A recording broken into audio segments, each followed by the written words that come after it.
বেতন না দিলে শিলচরে আন্দোলনে নামবেন আরবান ওয়াটার সাপ্লাই কর্মীরা।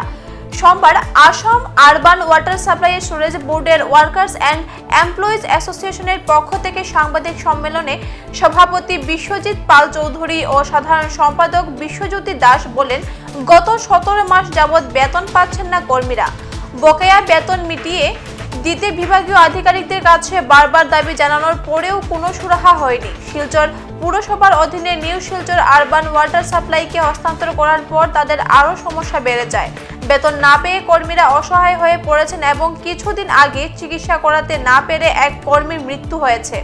তারা আরও বলেন, নিউ শিলচর আরবান ওয়াটার সাপ্লাইয়ের ইঞ্জিনিয়ারকে তাদের বেতন সহ বিভিন্ন সমস্যা সমাধানের জন্য আর্জি জানানোর পরেও তিনি সাড়া দেননি। আসাম আরবান ওয়াটার সাপ্লাই সুয়েজের বোর্ড ওয়ার্কার্স অ্যান্ড এমপ্লয়িজ অ্যাসোসিয়েশনের কর্মকর্তারা বিভাগীয় আধিকারিকদের সাফ জানিয়ে দিয়েছেন, অতি সত্বর তাদের সমস্যার সমাধান না হলে আন্দোলনে নামতে বাধ্য হবেন বেতন বঞ্চিত কর্মীরা। আজ সুয়ারেজ বোর্ড ও শিলচর পুরসভার রাজ্য সরকারের কাছে কর্মীদের দাবি দেওয়া উল্লেখ করে স্মারকপত্র বিভাগীয় আধিকারিকদের হাতে তুলে দেন। সাংবাদিক সম্মেলনে উপস্থিত ছিলেন বিল্টু দাস, প্রদীপ সিংহ যাদব, মহুয়া ভৌমিক, দশরথ দাস, অজয় যাদব, দুলু শর্মা, আকমাদুল হক লস্কর সহ অন্যান্যরা। মাস ডেপুটেশন একটা আজকে প্রোগ্রাম নিয়েছি। আজকে মাস ডেপুটেশন প্রোগ্রাম আজকে নিয়েছি, মানে ওটা 4-5 দিন আগে অলরেডি আমরা এটা সেন্ড করে দিয়েছি আমাদের এক্সিকিউটিভ ইঞ্জিনিয়ার সহ অ্যাসিস্ট্যান্ট এক্সিকিউটিভ ইঞ্জিনিয়ার আজকের এই কার্যসূচির জন্য। এবং আমার এই সংগঠনের প্রেসিডেন্ট উনি মোটামুটি আপনাদেরকে একটা ব্ল্যাক অ্যান্ড হোয়াইট দিয়েছেন টিচারগুলো। এখন আমাদের যে মেইন বক্তব্যটা হলো, উনি সিপিএফ টিপিএফ সম্বন্ধে সব কিছু বলে দিয়েছেন। এখন আমার একটা বক্তব্য সেখানে যে আমাদের একটা জিএসএলআই ছিল, গ্রুপ লাইফ ইন্স্যুরেন্স। সেই গ্রুপ লাইফ ইন্স্যুরেন্স যখন আমরা সোয়ারেজ বোর্ডে যখন ছিলাম তখন সেই আমাদের জিএসএলআইটা কন্টিনিউ ছিল। কিন্তু যখন আমরা ইয়ের সঙ্গে শিলচর মিউনিসিপ্যালিটি বোর্ডের সঙ্গে যখন আমরা টাই আপ হয়েছি, তখন আমাদের এই জিএসএলআইটা আর ওরা ডিডাক্ট করছে না, বন্ধ হয়ে গেছে। এই জিএসএলআই আমাদের 200 টাকা করে কাটে, সেটা গ্রুপ ইন্স্যুরেন্স থেকে আমরা 2 লক্ষ টাকা পাবো যদি আমরা কোনো স্টাফ এক্সপায়ার হয়। কিন্তু আজকের দিনে দেখা যাচ্ছে সেই জিএসএলআই তো আমরা পাবো না, এবং তার সঙ্গে আমাদের যেটা সিপিএফ যেটা কন্ট্রিবিউশন যেটা আছে সেটা থেকে আমরা একদম টোটালি বঞ্চিত। তার মধ্যে 17 মাসের বেতনহীন আমরা। তবে বেতনহীন থাকা সত্ত্বেও আমরা 17 মাস থেকেই এটা আরো বেশি দিন হবে, প্রায় 2 বছর 17 মাস হয়েছে, কিন্তু আমরা জল পরিষেবা দিয়ে যাচ্ছি।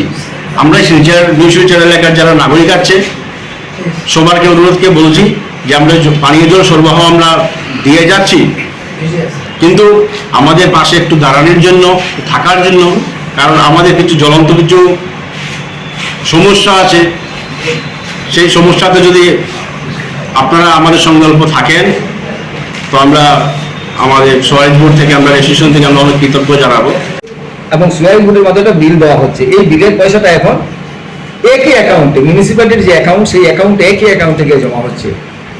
মিউনিসিপ্যালিটি কর্তৃপক্ষ এখন বলছে যে অমৃতের পয়সাটা নেওয়ার অধিকারটা কার, এই টাকাটা আমি কেন সোয়ারেজ বোর্ডের এমপ্লয়িদের বেতন প্রদান করব।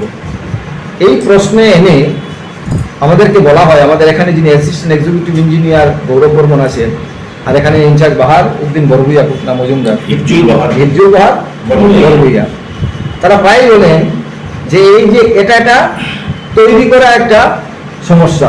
তো তৈরিটা কে করেছে তাদের বক্তব্যে যে মিউনিসিপ্যালিটির এই সুপারিনটেন্ডেন্ট অ্যাকাউন্টেন্ট রাজু দাস, যে রাজু দে, সুপারিনটেন্ডেন্ট অ্যাকাউন্টেন্ট রাজু দে নাকি এই সমস্যাটা ইচ্ছাকৃতভাবে ক্রিয়েট করছে। এটা ওদের বক্তব্য।